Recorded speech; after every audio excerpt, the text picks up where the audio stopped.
Ce matin, je veux vous parler de notre Seigneur, de notre Sauveur, de notre berger, de celui qui est notre appui, votre appui, ton appui, de celui qui veille sur toi.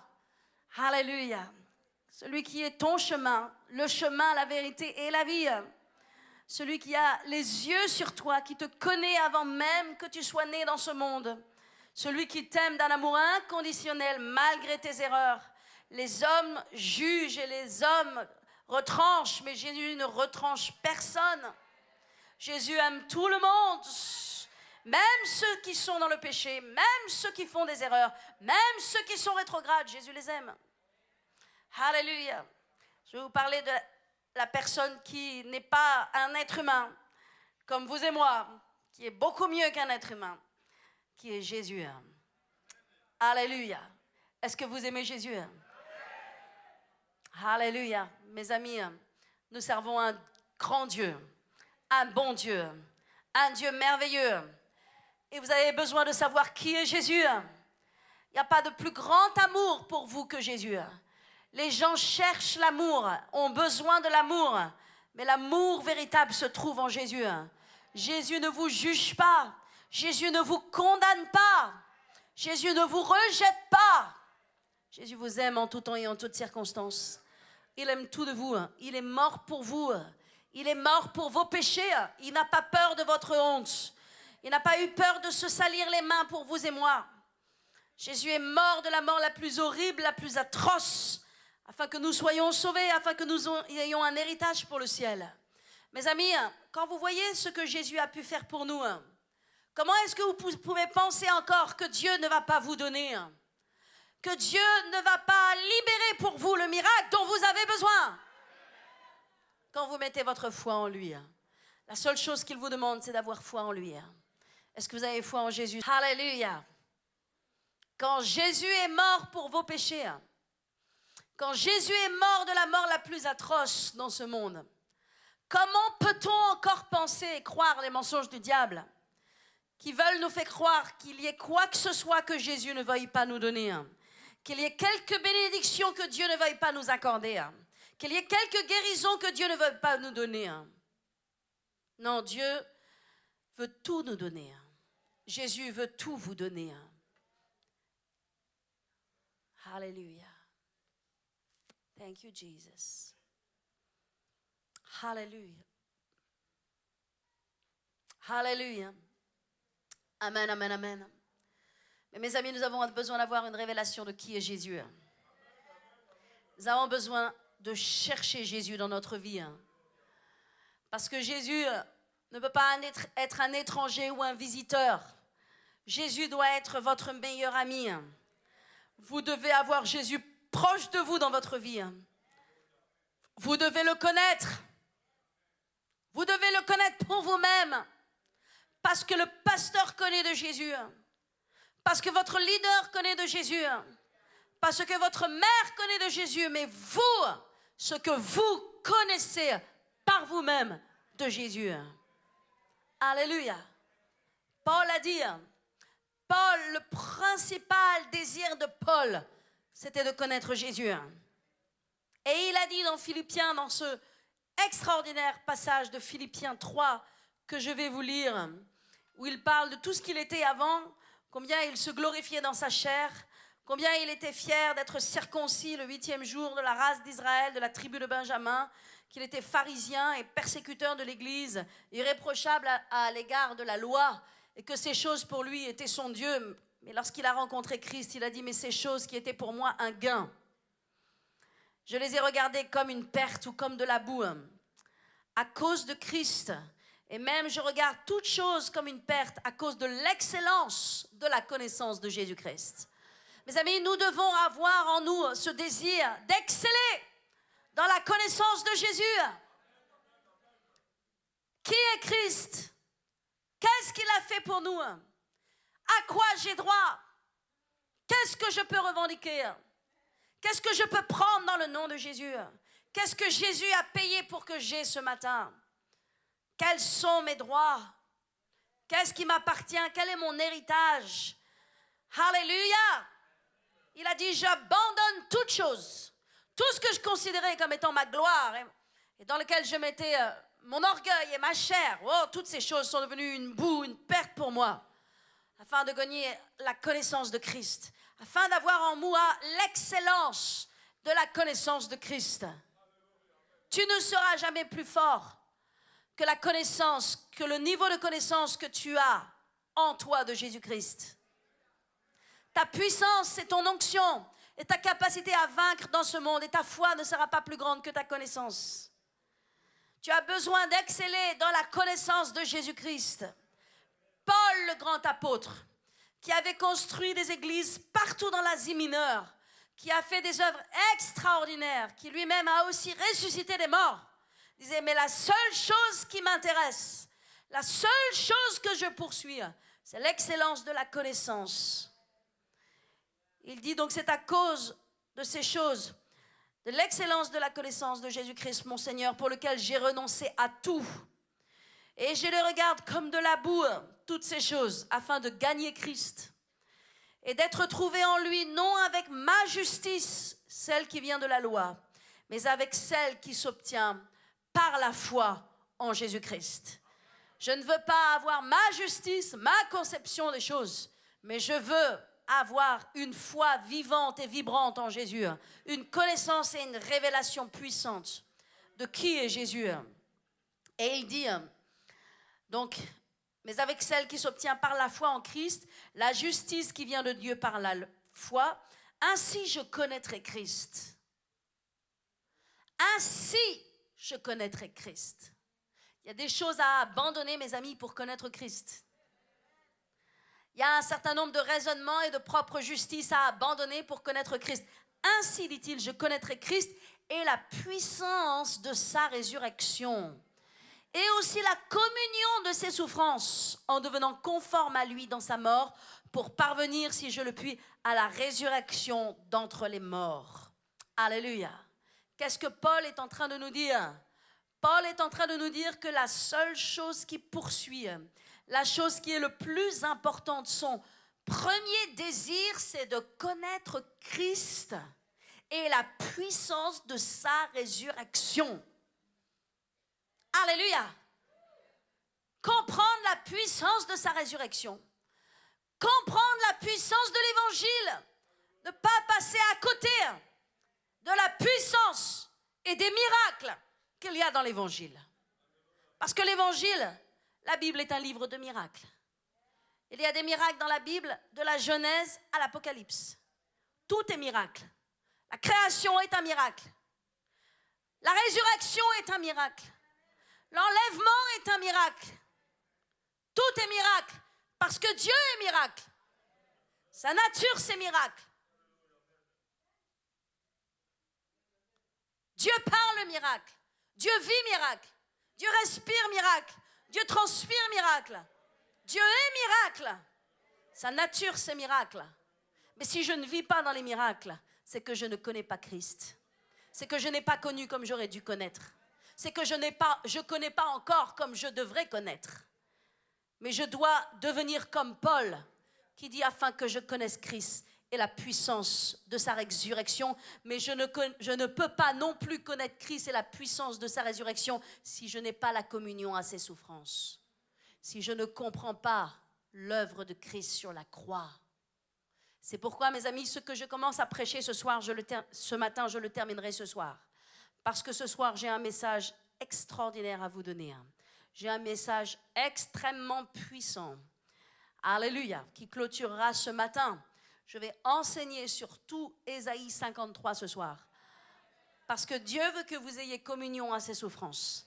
Parce que vous ne pouvez pas connaître Christ si vous n'avez pas la communion à ses souffrances. Afin que je connaisse Christ, afin que je connaisse Christ, afin que je connaisse Christ, afin que je connaisse le oint, afin que je connaisse le Messie. Toutes les religions du monde reconnaissent que notre Dieu est un Dieu de miracles.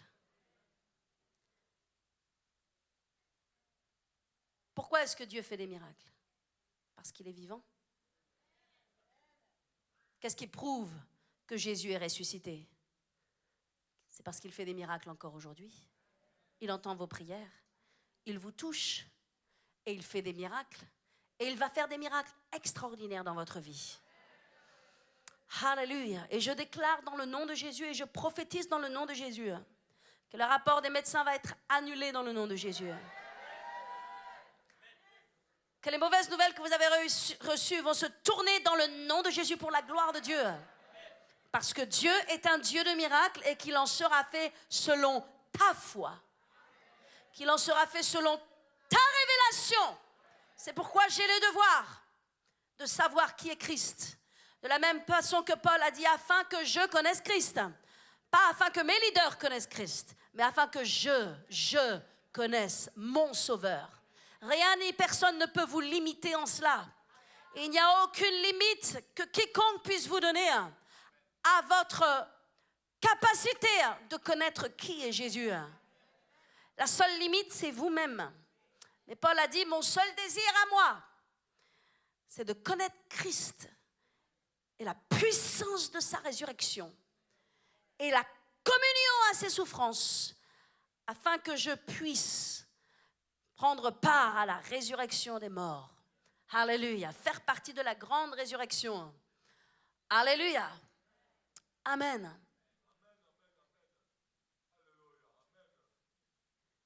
C'est le moment de se rapprocher de Jésus. Jésus est votre plus tendre ami, votre plus fidèle ami. Vous ne pouvez pas compter sur personne d'autre que sur Jésus. Votre relation avec Dieu, alléluia, va s'intensifier dans le nom de Jésus. Votre appétit pour Dieu va grandir. Votre faim et soif de Jésus va se multiplier. Alléluia! Parce que ta révélation est indispensable. Dieu ne peut pas agir au-delà de ce que tu sais et au-delà de ce que tu comprends et au-delà de ce qui t'est révélé. Tu dois avoir une révélation pour toi-même. De qui est Jésus? Qu'est-ce qu'il a fait sur la croix? De ce qu'il est vivant aujourd'hui? De ce qu'il entend tes prières? De ce qu'il est avec toi? De ce que tu n'es pas seul dans les épreuves? De ce que tu n'es pas seul dans les circonstances de la vie? Tu as besoin d'avoir cette révélation de qui Jésus est. Parce que lorsque tu as cette révélation, qu'est-ce que tu deviens fort? Le diable ne peut pas t'en compter. Tu n'as pas peur des sorciers. Tu n'as pas peur de ce que pourrait te faire un homme. Tu n'as pas peur parce que tu sais qui tu es. Qui est ton Dieu? Où il est? Qu'est-ce que dit la parole de Dieu? Qu'est-ce qu'il a fait pour toi? Qu'est-ce qu'il a accompli à la croix? Qu'est-ce qu'il a promis pour toi? Je vous dis ce matin, si quelqu'un est dans l'épreuve, si quelqu'un est dans le tourment, si quelqu'un est dans la peur, que sa foi soit fortifiée dans le nom de Jésus.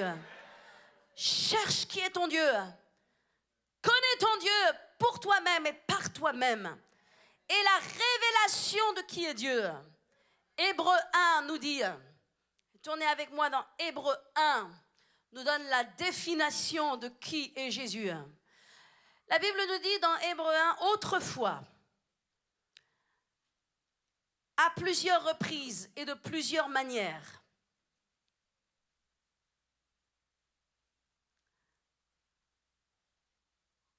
après avoir autrefois, à plusieurs reprises et de plusieurs manières, parlé à nos pères par les prophètes, Dieu, dans ces derniers temps, nous a parlé par le Fils. Avant, Dieu nous a parlé par les prophètes. Maintenant, Dieu nous a parlé par lui-même. Il a dit stop les intermédiaires. C'est fini le temps des prophètes. Maintenant, je vous parle par moi-même. Jésus nous a parlé, Dieu nous a parlé par lui-même. Autrefois, il nous a parlé par les prophètes. Mais il est écrit que Dieu, dans ces derniers temps, nous a parlé par le Fils. Et il l'a établi héritier de toutes choses. Par lui, il a aussi créé l'univers. Le Fils est le reflet de sa gloire et l'empreinte de sa personne. Lorsque vous connaissez Jésus, vous connaissez le Père. Lorsque vous connaissez Jésus, vous connaissez la puissance de Dieu. Lorsque vous connaissez Jésus, vous n'avez peur de rien. Lorsque vous connaissez Jésus, vous ne craignez pas les mauvaises nouvelles. lorsque vous connaissez Jésus, vous avez un appui ferme et de l'assurance. Et vous ne vous laissez pas impressionner par les situations dans le naturel. Parce que qui est Jésus? La Bible dit, le Fils est le reflet de sa gloire. Il est l'empreinte même de sa personne. Jésus est Dieu sur la terre. Car Dieu a tant aimé le monde, Dieu nous a tant aimés, qu'il a envoyé son Fils unique, afin que quiconque croit en lui ne périsse pas, mais qu'il ait la vie éternelle. Dieu s'est envoyé lui-même. Avant, il a envoyé les autres. Il a envoyé les autres. Mais ce n'était pas suffisant. Alors, il s'est incarné dans ce monde. Il a revêtu, le Dieu du ciel et de la terre, a revêtu notre forme. Il est descendu à notre taille. Il est descendu à notre image. Alléluia. Ça, c'est notre Dieu. Dieu n'en a pas pris parti de la malédiction qu'il y a dans ce monde. Oui, il y a de la malédiction dans ce monde. Lorsque Adam et Ève ont fait un pas hors du jardin, ils ont vu la différence entre être dans le jardin et être hors du jardin. Parce que dans le jardin, ils ne connaissaient pas la transpiration. Hors du jardin, ils ont connu la transpiration, la chaleur, les épines, la douleur. C'est autre chose un monde avec Dieu et un monde sans Dieu. Dieu n'en a pas pris parti de notre séparation. Il ne s'est pas drapé dans sa dignité en disant qu'ils aillent au diable. Dieu n'en a jamais pris parti. Dieu a dit, je m'enverrai moi-même. Si personne ne peut faire ce que je dois faire, je le ferai moi-même. Et Dieu est descendu du ciel. Il est descendu du ciel pour devenir un homme comme vous et moi, prendre notre place, être notre substitut. Pour qu'il y ait un échange divin. Que de la peur, nous ayons la paix. Que de la faiblesse, nous ayons la force. Que de la malédiction, nous ayons la bénédiction. Que de la maladie, nous ayons la guérison. Que de la possession et de l'oppression et des liens démoniaques, nous ayons la libération. Pour que nous devenions héritiers et héritières de Jésus-Christ, totalement libres de tout lien. Que toutes les chaînes soient brisées, soient rompues. Il a fait l'œuvre pour nous. Et aujourd'hui, nous sommes héritiers. Alléluia. Et aujourd'hui, nous sommes libres en Jésus-Christ. Dites, je suis libre en Jésus-Christ. Dites, je suis héritier, héritière en Jésus-Christ. Dites, je suis guéri en Jésus-Christ. Je suis en bonne santé en Jésus-Christ. Je vis la vie que Dieu a pour moi en Jésus-Christ. Mes enfants sont bénis en Jésus-Christ. Mon mariage est béni en Jésus-Christ. Je suis fils et fille de Dieu. Alléluia. Je suis prospère. L'abondance et la prospérité sont pour moi. Je ne manquerai de rien, ne manquerai de rien. Dieu a tout pourvu. Yes, Marilyn. Dieu a tout pourvu. Alléluia. Mais il y a une chose qui ne doit pas me manquer. C'est la révélation. Dieu a tout pourvu. Mais le lien entre moi et la provision de Dieu, c'est la révélation. Afin que je connaisse Christ. Afin que je connaisse Christ. J'ai tout jeté et tout abandonné. J'ai mis de côté et considéré comme de la boue mon orgueil, ma chair, ma fierté, mon arrogance, mon appel, ma gloire, ma force, ma capacité. J'ai mis toutes ces choses de côté. Pourquoi? Parce que où est-ce qu'elles m'amènent? Nulle part. Quel bien ces choses font dans le monde? Rien. Est-ce que ça change la vie des gens? Rien. Au contraire, ça les persécute. J'ai tout abandonné. Pourquoi? Parce que je ne suis rien et je n'ai rien tant que je n'ai pas la connaissance de Jésus-Christ. Afin que je connaisse Christ. Afin que je connaisse le oint. Afin que je connaisse le Messie, mon Messie. Mon Messie.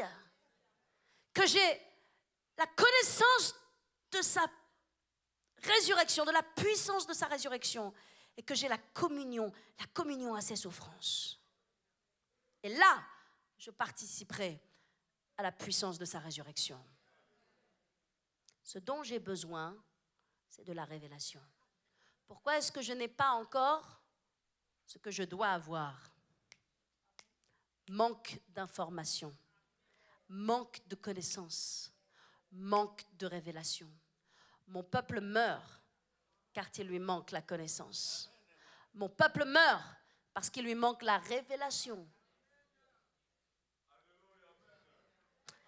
Alléluia. Que quelqu'un dise Amen ce matin. Tous les gens dans la Bible qui ont reçu quelques miracles de la part du Seigneur ne les ont jamais reçus gratuitement.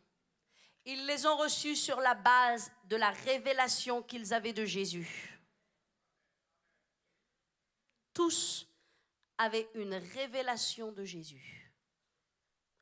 Tous les miracles qui se sont produits sur la base de la révélation que les gens avaient de Jésus.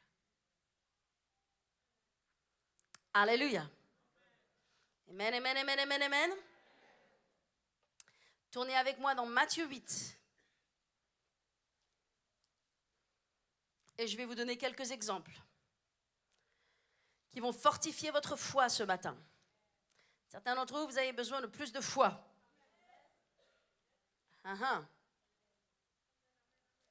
Tous les miracles sont venus parce que les gens ont eu une révélation de Jésus-Christ. Quelle révélation avez-vous ce matin? Où en est votre révélation? Est-ce que vous avez une révélation personnelle de Jésus?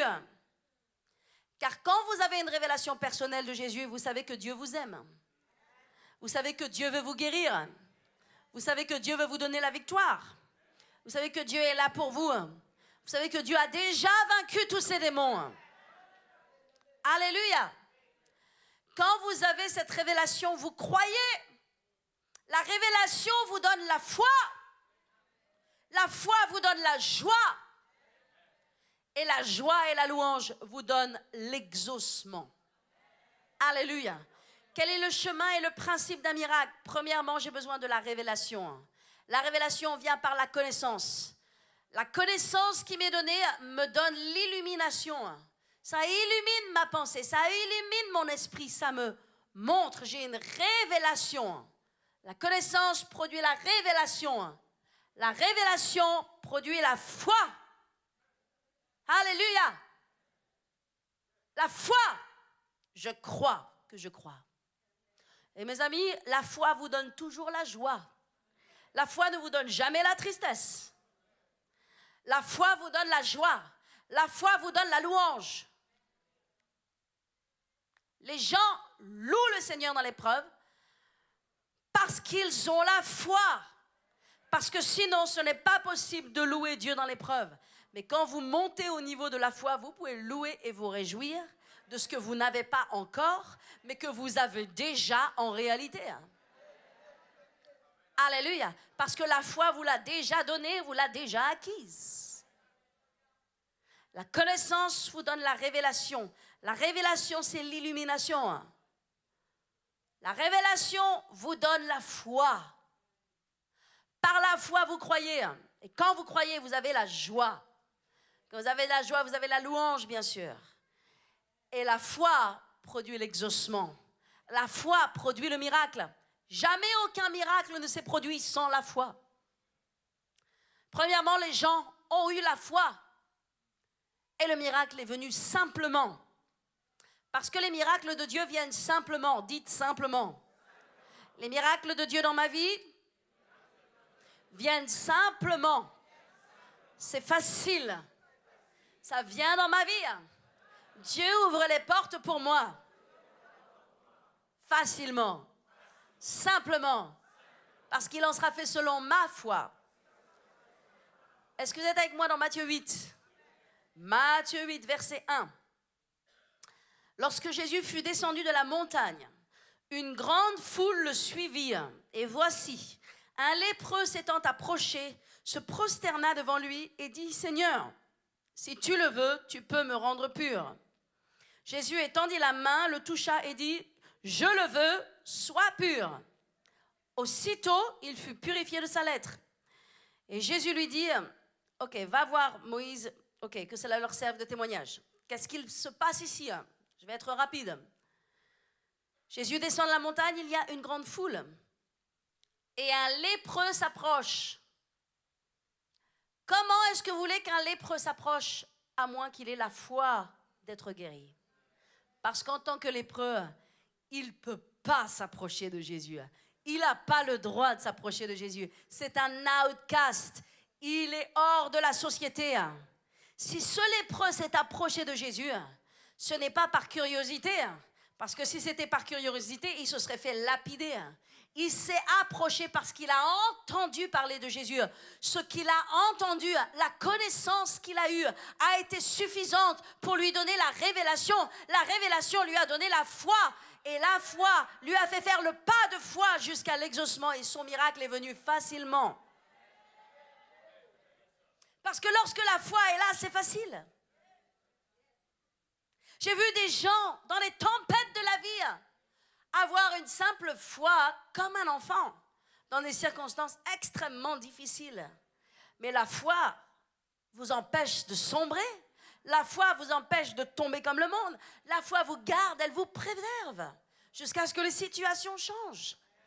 La foi est extraordinaire, c'est une puissance extraordinaire.